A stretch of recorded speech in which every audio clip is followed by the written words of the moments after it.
Mais um vídeo, curso da Caixa, agora tratando do assunto matemática financeira. É o terceiro vídeo, finalizamos o assunto de probabilidade, porcentagem, e agora vamos tratar do assunto matemática financeira. O que é o dinheiro em si? Qual que é a sua importância? Por que um papel tem tanto poder sobre compras de... Um papel compra um carro? Não tem, tipo, um cabimento numa lógica muito. Vamos explicar. Poder do dinheiro. O valor. O que significa? O dinheiro em si, por muito tempo, e até foi retratado nos Estados Unidos, ele foi até o dólar comparado ao ouro. Ele foi equivalente ao ouro, equivalente a um minério, a um mineral. Mas traduzindo do literal, seria como o fluxo do caixa que produz. Se o produto é comprado, muito comprado, ele tende a cair o valor, porque muita gente tem, ele perde o valor. Porém, se um produto ele é na mão de poucos, na mão de quem tem bastante dinheiro, aquele produto tende a subir de categoria, a subir de valor, a subir de preço. Então meio que ele se torna um item raro, escasso. Daí trato muito do ponto de obras de arte. Por que uma obra de arte vale 1 bilhão? Enquanto um DF vale muito menos. Trata-se do valor do poder de compra. Uma obra de arte de Van Gogh, por exemplo, é única. E ele principalmente já está morto, que até enriquece mais, porque ele não pode fazer mais obras. Enquanto um DF, que esse aqui por sinal já saiu de linha de produção, existe milhões, muita gente tem. Ele é vendido em escala grande e numerosa para ser comprado, consumido e ser comprado mais jogos, para ser jogado. Então ele é mais feito para o consumo do que para uma exposição. Entre obras de arte, a gente deixa um pouquinho fora desse assunto, porque também existe muita roubalheira nisso aí, né? Desvio de dinheiro, para transformar o dinheiro ilegal em legal. Mas vamos deixar esse assunto de fora, porque não se trata do nosso tema. O poder do dinheiro no tempo. É um assunto que trata-se do que muito se pensa. Um terreno, há uns 100 anos atrás. R$2.000 você comprava 75 metros quadrados. Hoje? Nossa! É o quê? Você vai comprar uma casa aqui em São Paulo, capital. Você vai comprar uma casa por 800 mil de 75 metros quadrados. E talvez até mais. Mas entrando nesse ponto, tipo, o que é em si o de poder do dinheiro no futuro? E no tempo presente? É você achar que um dinheiro que vale hoje R$100, daqui a um tempo, vai ter o mesmo poder de comprar a mesma coisa que ele compra hoje. Só que não é muito o que acontece, né? Tem o sistema de impostos, inflação. O que é inflação? Inflação trata-se de muito dinheiro na mão de todos. Se o dinheiro é muito, significa que ele é menos escasso, ou seja, ele se torna uma coisa mais padrão, ele perde o valor de que ele é. O que é mais provável? A pessoa ter, como exemplo, aí o governo deve, imprime mais dinheiro. O caso da Argentina, que atualmente está melhorando com o Milei, mas com seu presidente passado, estava devendo contas aos países de fora, inclusive o Brasil, que deve até hoje. Para pagar essas dívidas, imprime mais dinheiro, imprime mais dinheiro, imprime mais dinheiro. Só que imprimindo mais dinheiro, vai ter mais dinheiro pelo mundo, ou seja, vai valer menos as coisas, vai ficar mais caro. Tudo vai aumentar de preço nos pesos argentinos, ou seja, em inflação. Um arroz vai custar milhões, um feijão vai custar não sei mais o que. Então essa é a inflação, é você imprimir dinheiro e o dinheiro perder o valor. Ele meio que falir, esgotar. Todo mundo tem. Ao ponto, Venezuela, vale mais a pena se limpar com papel do que comprar papel higiênico. Essa é a inflação. Impostos cobrados pelo governo. O Brasil tem o poder de cobrar imposto em tudo que vem pela frente. Que se trata de um produto ser colocado em imposto, ele meio que tem uma fiscalização que mantém o direito do produto ir a todos. Na teoria é isso. Mas a gente sabe que não funciona muitas das vezes. Até o caso de sindicatos trabalhistas, que por muitas das vezes acabam atrapalhando do que beneficiando. Mas também é um assunto que é um avançado de matemática financeira, que não é o que a Caixa pede. Vamos continuar o assunto. Juros. Juros é o preço que é pago pelo uso do dinheiro. você pega o dinheiro emprestado, seja de bancos ou de algum outro, agiota, por exemplo, ele vai cobrar os juros. E aqueles juros é meio que o dinheiro que você paga por usar o dinheiro dele. Dentro dos juros, existem vários tipos. Só que o curso da Caixa, ele só pede 2 tipos para a gente estudar. Que é o simples, que vai estar aparecendo na tela, e o composto. E vai estar inclusive aparecendo só as fórmulas.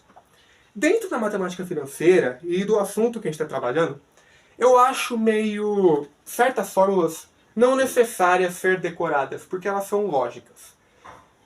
Vou dar um exemplo. Juros simples e juros compostos.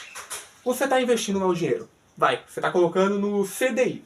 CDI equivale a 10% atualmente, dependendo do aplicativo. Se for ignorar a taxa de EOF, o PicPay, por exemplo, está dando 2% no tempo atual. 2%, vamos lá, 10% ao mês. Vamos pegar o que eu estou usando. 10% ao mês. Você investe R$1.000. No próximo mês, 10% ao mês, tem que aumentar 10%. Então vai pegar R$1.000 mais 10%. 10% de R$1.000, 100. Então 1.100. Aí tem 1.100. Mês de fevereiro. Próximo mês, mais 10%. Então vai pegar 1.100 mais 10%. Dá 1.210. E assim por diante. E vai estar a fórmula aí, que seria, é meio lógico, na minha opinião. Não precisa de fórmula, mas a fórmula em si é o VT, que é o valor total, igual a VI, que é o valor que é investido, vezes os juros mensal, vezes o tempo que você vai deixar lá.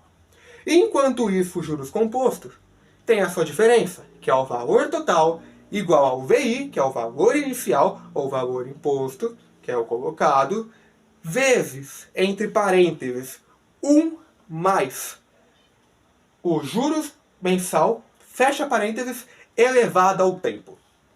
Essa é a diferença e são os dois importantes saber para esse tipo de coisa do caixa. Agora, entrando no segunda parte, valor futuro. Que trata-se disso exatamente? É um valor que você coloca no presente, agora você quer saber o valor que vai dar no futuro. Você vai pegar essa conta. Você quer o tempo lá. Vai ter inclusive a fórmula aí, que é VT total igual a VP, entre parênteses 1 mais I, e sempre é taxa de juros, fecha parênteses, elevado a tempo. Mas equivale ao tempo. Você deixa o dinheiro lá um tempo, 5 meses, é o dinheiro que vai dar daqui 5 meses. Se é 10%, 10%, 10%, 10%, 10%, 10%. Não precisa de fórmula. Você pega o de 1, multiplica por 5, você já tem. Prazo descritivo. O que é isso? É até uma pegadinha. Você pensa, prazo, tempo, ok. Só que a parte do descritivo é como você pagasse só os juros, mas não pagasse o valor. É o caso do Brasil com as suas dívidas. Se for pelo dinheiro que a gente já pagou de juros, a nossa dívida já estava quitada. Há muito tempo. Porém, como tem os juros de não pagar, de ser um devedor, aí nossa dívida aumentou exponencialmente. Se tornou uma coisa astronômica. Desde o período imperial, depois nos primeiros governos, depois nos segundos governos, e depois na ditadura, aí agora no agora presente também. É uma dívida sem fim. No FMI, acho que é, né? Acho que é FMI. Não tem parâmetro. Não para. E isso, querendo ou não, é culpa dos representantes que estão lá, né? Sempre foi isso. Dentre isso, tem as suas fórmulas de pagamento. Na forma de juros, de empréstimo, existe 2 tipos. Que é o price e o saque. Price. Você pega o dinheiro, vai parcelar a grana. Só para você pagar. Ele vai ter um preço de juros de taxa constante. Então ele vai começar um pouquinho mais caro, mas a partir do segundo mês em diante, ele vai ter o mesmo valor. Então o segundo, terceiro vai estar 1.100, 1.100, 1.100 de taxa, ou dependendo do dinheiro que você colocou. É variável isso aí. E o saque é quando ele desce constantemente. Então vai lá, 980, 970, 960, 950. Dentro desses dois existe um método de amortização. O que é isso? Você paga adiantado o preço da dívida, só que ignorando a taxa de juros. Então, por exemplo, você está devendo 10 meses. Você tem uma grana. Você paga aquele mês, e você quer amortizar os próximos meses. Então você pega, tira o dinheiro dos juros e já paga aqueles. Aí você amortiza. Você paga menos a parte do devedor do que realmente os juros ia querer que você pagasse. É um bom sistema para sair das merdas dos buracos de dividendo. Descontos. Existem vários descontos, inclusive vai estar aparecendo na tela agora. São acho que 7 ou 8 tipos.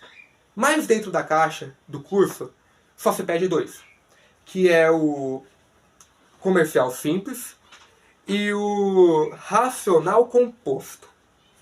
Dentro desses dois existem fórmulas, que no caso precisa ser decorada. O exercício, o enunciado vai identificar, você interpretando qual que é qual, e você vai utilizar a fórmula para calcular.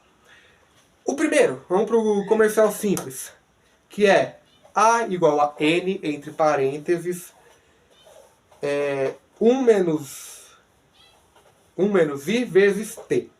Primeira fórmula, fecha parênteses. Segunda fórmula, A igual a N dividido por, entre parênteses, 1 mais I, fecha parênteses, elevado a T. Essas duas fórmulas, tranquilas, fácil. A primeira parte em si é tranquilo. São mais fórmulas, mas essas fórmulas são meio lógicas. Você utiliza a razão. Agora indo para a segunda parte, vou até mostrar aqui o caderno agora.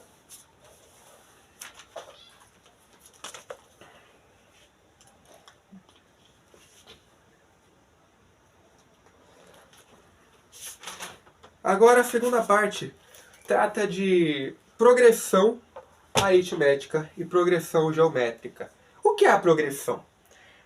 Vindo do português, seria algo ou crescente ou descrescente. 1, 2, 3 crescente, 3, 2, 1 decrescente. Isso é isso. Só que essa é a parte simples. Existem 2 tipos de progressão: aritmética e geométrica. Dentre essas duas, em si as fórmulas têm o mesmo nome, que é termo geral, termo central, termo médio, termo equivalente, soma dos produtos. Só que na geométrica existe a razão. Razão é meio que o diferencial entre as duas. Se tiver razão, é geométrica. Se não tiver razão, aritmética. Mas, tem exercício que pode pedir para você calcular a razão. Tem que ler o enunciado. Então, partindo para a aritmética, que é a mais facilzinho em si. Termo médio. Como se calcula o termo médio? Como o próprio nome diz, médio, trata-se do primeiro vídeo lá, média, puxa a média aritmética por ser termo médio, então, fórmula de média aritmética. Pega o termo, você quer descobrir o termo... o termo 2. Você pega o termo 1 mais o termo 3, divide por 2, acabou. Descobrimos o termo 2. Fórmula geral. Essa fórmula é a coisinha mais chata, e por sinal essa fórmula eu não tenho decorado, eu tenho que ler. Que é AN igual a A1 mais N, entre parênteses, menos 1, fecha o parênteses, vezes R. Tranquilo? Agora, soma dos termos. A soma dos termos, você pega os termos que você quer somar. A1 mais A2, divide por 2, vezes N. A1 mais A3, divide por 2 vezes N, e entre N. Então você coloca N, só para você já ter o valor do que você quer, que aqui vai vir qualquer um que você quiser. Progressão aritmética em si é isso. Agora vamos para a progressão geométrica, que trata-se de razão. Vamos começar por ela. Para calcular a razão equivale, tem a letra de Q. Então, Q igual a AN dividido por A vezes N menos 1. Essas fórmulas todas vai estar aparecendo na tela, que são fórmulas para caraca. Agora, soma. Soma de progressão aritmética. Fn, que de soma, ou só S, igual a A1, entre parênteses, Q elevado a N menos 1, fecha parênteses, dividido por Q menos 1. Repetindo, A1 entre A elevado a 1, vezes Q elevado a N menos 1, fecha parênteses, Q menos 1. Termo geral, eu também não lembro. Eu vou ter que ver desse aqui também, que eu também não lembro. AN igual a A1 vezes Q elevado a N menos 1. Essa é a fórmula do termo geral. Forma de termo geral eu nunca decoro. E o último é a relação entre dois fatores. Trata-se de um pouquinho de Bhaskara, seria b ao quadrado igual a a vezes c. A única diferença é que não tem o 4. Mas seria um pouquinho. Exemplo, 9, 3, 12. Temos dois termos, 3 ao quadrado igual a 9 vezes 12. Pego o termo do meio, que é o b, elevo ao quadrado, 9 vezes 12, que é o a e o c. Em si, matemática financeira, para a Caixa, assunto matemático é esse.